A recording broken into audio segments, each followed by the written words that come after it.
en partant du principe que effectivement, pour sauver, pour s'échapper de cette méga crise, en fait, si on retourne donc du coup à un système monétaire qui est créé par un État, donc c'est que l'État crée sa monnaie, puisse emprunter à taux zéro, donc du coup à une banque centrale, Oui. est-ce que cette crise va nous glisser dessus? Alors, qu'il puisse emprunter à une banque centrale, il faut qu'il emprunte à sa banque centrale. Oui, je parlais de sa banque centrale. Oui, non, mais je précise parce que c'est, en fait, c'est mon avis, je l'ai dit tout à l'heure, c'est un État ne devrait pas être dans la main des banquiers privés. Donc, il ne devrait pas attendre que les banquiers privés créent de la monnaie qui va permettre d'acheter de la dette et qui va endetter l'État. Un État ne devrait même pas être endetté du tout. C'est-à-dire qu'il devrait, quand il a besoin d'argent pour faire quelque chose, si c'est intelligent, quand il a besoin d'argent, il doit créer la monnaie, ordonner aux entreprises de fabriquer ce qui était nécessaire de fabriquer, ou aux chercheurs de travailler sur tel sujet, etc., etc. La monnaie ne devrait pas être un problème, parce qu'après, cette monnaie, elle va diffuser dans l'économie. Donc, un État qui serait déjà dans cette condition-là, il n'y en a pas pour l'instant, hein. Il y aura peut-être la Suisse en 2017-2018, puisqu'ils ont, peut-être, il va y avoir une votation en 2016 ou 2017 sur la monnaie pleine en Suisse. Ils ont obtenu les 100 000 signatures qui permettent de faire la votation. Alors, il faut que ces 100 000 signatures soient validées, elles le sont, très certainement, d'après toutes les informations que j'ai, elles le sont. Il faudra bien sûr qu'après, l'État suisse applique. Enfin, il faudra d'abord qu'ensuite la votation soit acceptée par plus de 50% des citoyens qui vont voter, des citoyens suisses qui vont voter. Ils peuvent la rejeter, bien évidemment. Après, il faudra que l'État applique tout ça. Je crois qu'il y a un délai, ils ont quelques années pour mettre en application ce truc-là. Puis il faudra que ce soit intelligemment fait. Le problème aussi de la Suisse, c'est quand même que la Banque centrale suisse n'est pas une banque qui appartient à 100% à l'État. Elle appartient à des privés, comme la Fed. Alors que on a encore une chance. La Banque de France appartient à l'État français. C'est une chance inouïe que nous avons. Elle est nationalisée à 100%. Il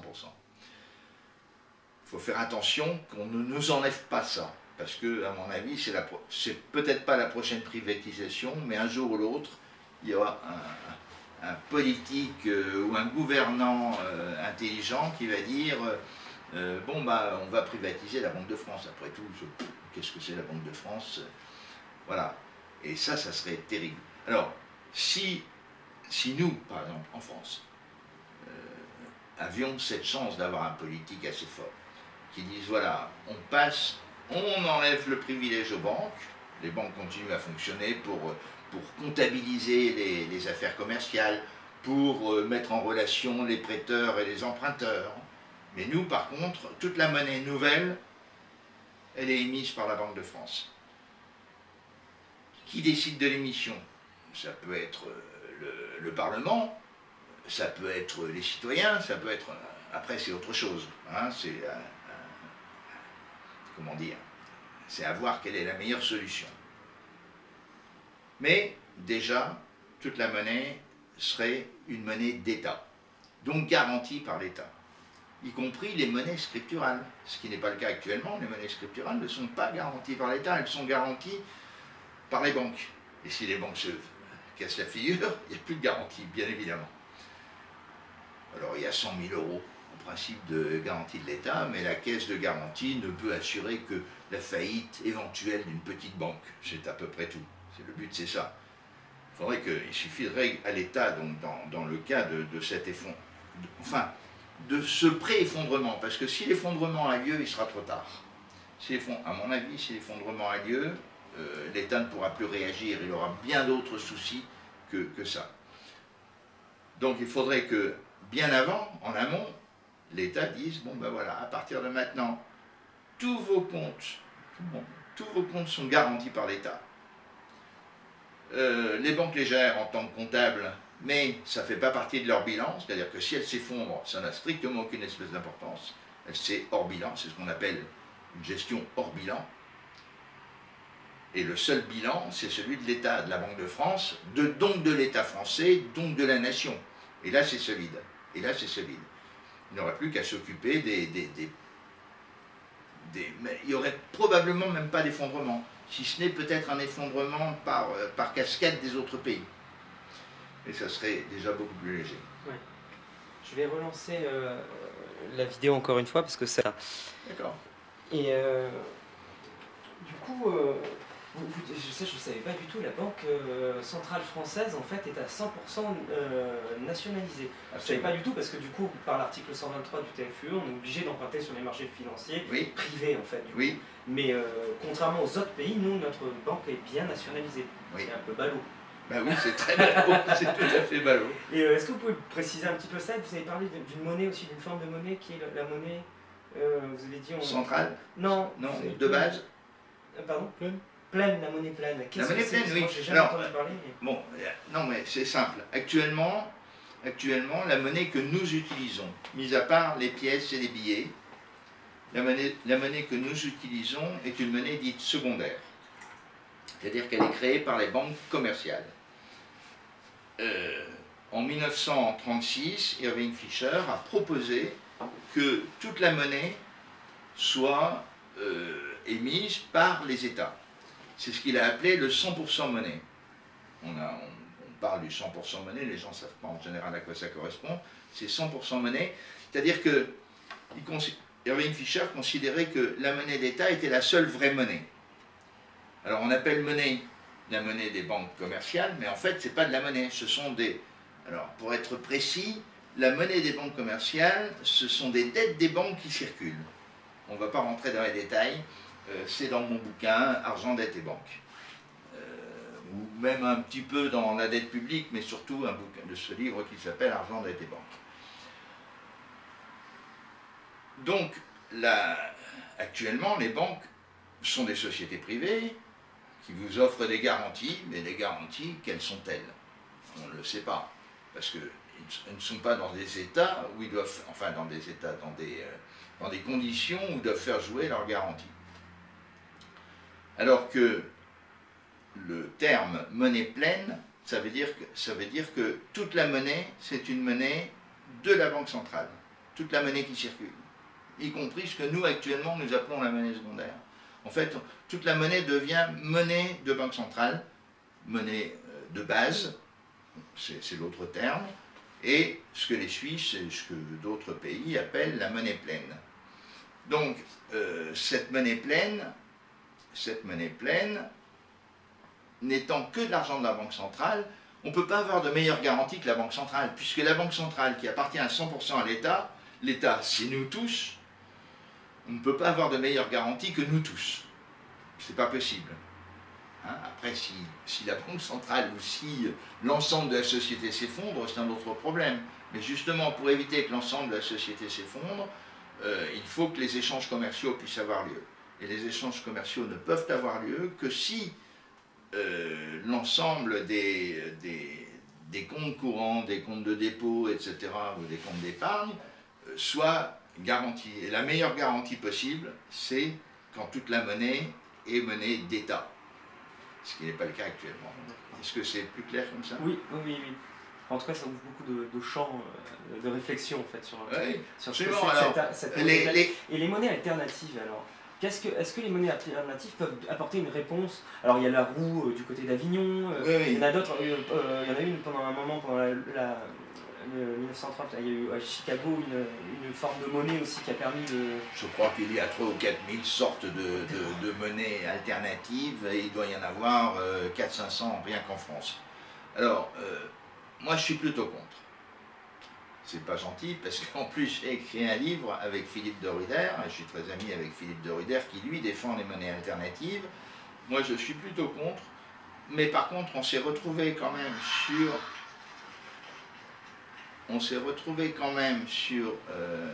un point qui est de dire, nous sommes tous les deux d'accord, Philippe de Ruder et moi, nous sommes tous les deux d'accord sur une monnaie alternative nationale. L'idée, ça serait et on a écrit un livre là-dessus, l'idée c'est une monnaie complémentaire sociale. C'est-à-dire que tout ce qui actuellement et actuellement, la monnaie sert à la sphère commerciale. Et il y a des transferts vers les sphères sociales, c'est-à-dire associatives ou autre chose. Là, ça serait de dire on crée une monnaie sociale en plus de la monnaie nationale, en plus de l'euro. En fait, nous proposons une monnaie complémentaire, nous l'avons proposé dans un livre, une monnaie complémentaire nationale, qui soit une monnaie, principalement une monnaie sociale. Donc il y aurait deux monnaies. Une pour la sphère économique, une pour la sphère sociale, associative, etc. Les monnaies locales complémentaires, je comprends très bien qu'elles existent. Par exemple, s'il y a, je veux dire que si on va vers un effondrement, il y aura nécessairement des monnaies locales complémentaires qui se mettront en place. Parce qu'à un moment, les gens n'auront plus d'argent, donc ils vont créer de la monnaie, et ça sera très bien. Mais la monnaie locale complémentaire actuelle, je trouve que c'est, comment dire, j'aime bien les gens qui font ces expériences, ça leur apprend en plus comment fonctionne la monnaie, etc. Mais je ne crois pas que ce soit réellement utile, puisqu'on n'est pas en manque de monnaie. Bon, il y a une mauvaise distribution de la monnaie, hein, ça on est bien d'accord, il y a les très riches, les moins riches, en fait les pauvres, mais on n'est pas en manque de... Il y a assez de billets qui tournent. Hein, donc on pourrait très bien utiliser les billets de la Banque de France, enfin pas de la Banque de France, de la BCE, les utiliser dans un cercle plus restreint en mettant un tampon dessus, etc. Bon, ça serait possible. Je ne vois pas trop l'intérêt des monnaies complémentaires parce que elles sont toujours adossées à l'euro à l'heure actuelle. Elles sont toujours adossées à des monnaies réelles. Une monnaie complémentaire n'a de sens si elle n'est pas adossée à une monnaie, disons, officielle. C'est par exemple ce qui s'est passé avec le script colonial, non? Au moment où ils avaient besoin de créer une nouvelle monnaie parce qu'ils étaient en rupture de livre sterling. Du coup, il n'y avait pas assez de liquidité aux États-Unis. Alors, ouais, je ne connais pas bien. Oui, en fait, ici, il y a eu le dollar, le greenback, c'est ça dont on parle, le dollar colonial, le greenback.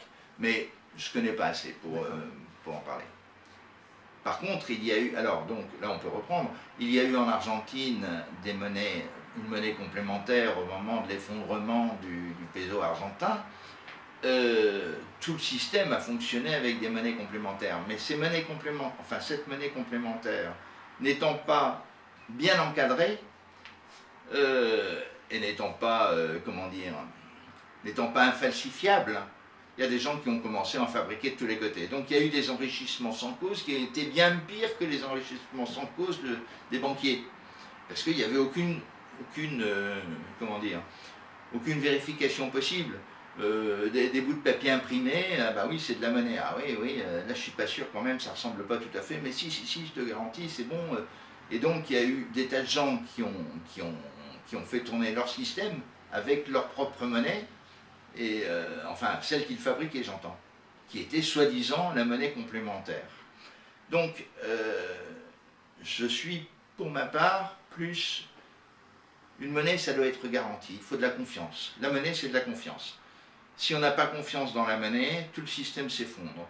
Et qu'est-ce qui peut donner le plus confiance dans une monnaie, si ce n'est la collectivité elle-même, donc l'État lui-même? Bien sûr, je ne dis pas que les États ne font pas des conneries, hein, c'est pas du tout ce que je veux dire. Mais a priori, c'est la collectivité qui donnera la confiance dans la monnaie.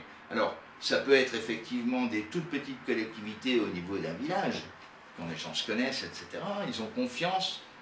C'est le nombre de billets vérifiés, etc. Mais quand c'est au niveau d'un État, ça devient impossible de vérifier le nombre de billets, les numérotations, les trucs, les faux. Je veux dire que c'est très difficile de contrefaire un billet de 50 €. Ça serait extrêmement facile de contrefaire un truc qui est passé à l'imprimante, avec 4 couleurs. Hein, donc voilà. Donc, bon, c'est intéressant à titre pédagogique, les monnaies secondaires. Vous avez dit que vous aurez préféré avoir du franc que des euros. Oui, absolument. J'aimerais bien que vous développez un petit peu le pourquoi du comment, dans quelle optique vous voyez ça, ou juste, voilà. Bon, de toute façon, c'est clair que je suis souverainiste. Je suis pour un pays, sa monnaie, ses lois, son système fiscal et son contrôle des frontières également. Ce qui ne dit pas qu'on doit fermer toutes les portes et les fenêtres, hein, qu'on soit bien d'accord, ça n'a rien à voir. Donc, étant souverainiste, je trouve, pour plusieurs raisons, que le système marcherait mieux et marchait mieux avec le franc. Parce que ça laissait la possibilité de ne pas être tenu par une valeur de monnaie qui ne correspond pas aux 19 pays qui l'utilisent. On voit bien que l'euro est satisfaisant pour les Allemands, mais ne l'est pas du tout pour les Grecs. Elle l'est un peu moins pour les Français. Normalement, la valeur du franc, si on était dans notre propre monnaie, serait à peu près inférieure à 20% à celui du mark, par exemple, ou disons de l'euro restant. Donc je suis, moi, pour alors, retour au franc, c'est pas tout à fait le terme. Je suis pour la transformation 1 euro égale 1 franc. Et puis après, le franc va s'adapter à sa parité en fonction de l'économie. Le problème, c'est qu'en France, nous avons une balance du commerce extérieur qui est très déficitaire, aux alentours de 70 milliards d'euros, qui est due en grande partie, alors il y a plusieurs problèmes, hein, mais elle est due en grande partie à ce que notre monnaie est trop forte pour notre économie. Alors il y a deux solutions, ou bien on diminue, pour essayer de régler tout ça, ou bien on diminue les salaires, c'est ce qui se passe actuellement, on essaie de diminuer les salaires, ou bien on diminue la valeur de la monnaie. Donc pour ma part, je suis pour diminuer la valeur de la monnaie.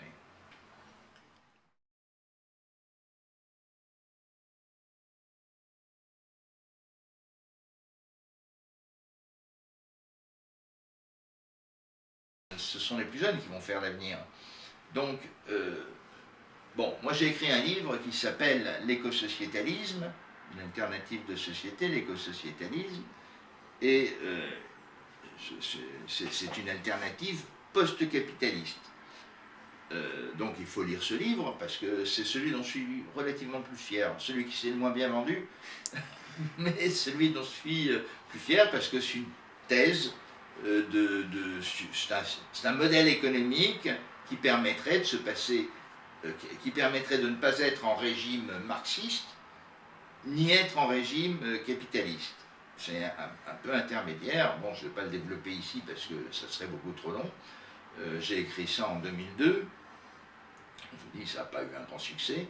Hein, c'est resté très confidentiel. Mais c'est le livre dont je suis le plus fier. Voilà, parce que...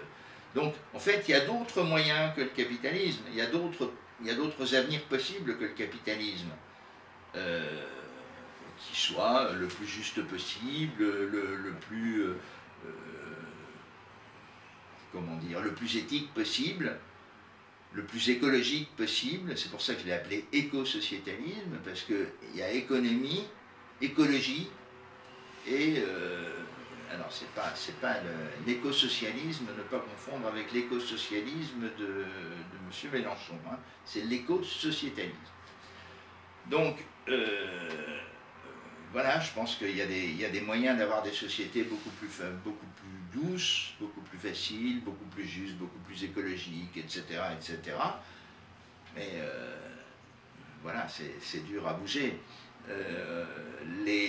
Ceux qui nous mettent actuellement dans cette panade, dans laquelle on risque de se retrouver, qu'on a développé depuis tout à l'heure, leur seul but, c'est de gagner beaucoup d'argent. C'est pas d'avoir une société juste, équilibrée, etc.